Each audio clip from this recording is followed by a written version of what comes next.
I'm Matt Gelka in Washington, where the details of Phase 1 of a potentially historic peace deal between Israel and Hamas are starting to emerge. Israel and Hamas signed on to Phase 1 of a U.S.-led peace deal Thursday. It starts with a ceasefire and hostage release. At the White House, the president celebrated the agreement during a cabinet meeting. Something that people said was never going to be done. We ended the war in Gaza and really, on a much bigger basis, created peace. And I think it's going to be a lasting peace, hopefully an everlasting peace. Peace in the Middle East. A full ceasefire in Gaza is set to go into effect within 24 hours of Israel formally ratifying it. That includes a partial withdrawal of Israeli forces and then a 72-hour countdown for Hamas to release hostages. There's believed to be about 20 remaining living hostages and the remains of 25 others. We are getting the hostages back on Tuesday, Monday or Tuesday.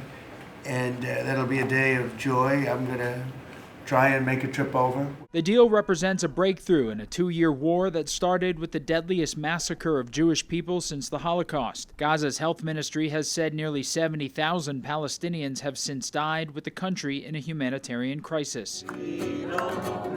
There were celebrations in Israel and Gaza when reports of a deal first emerged. The concern with any agreement is whether or not it holds. The hostage release is only described as Phase 1. The peace deal proposed by the Trump administration is a 20-point plan that includes rebuilding Gaza without Hamas. The timeline of how future phases would play out is still unclear. There will be disarming, there will be pullbacks, there will be a lot of things that are happening. I gave you a whole list of 22 different things that will take place.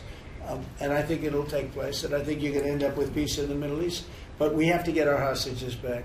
And we weren't going to do it at the end, we're going to do it at the beginning. President Trump says he's been asked to address the Knesset, Israel's parliament, and that speech could take place as early as this weekend.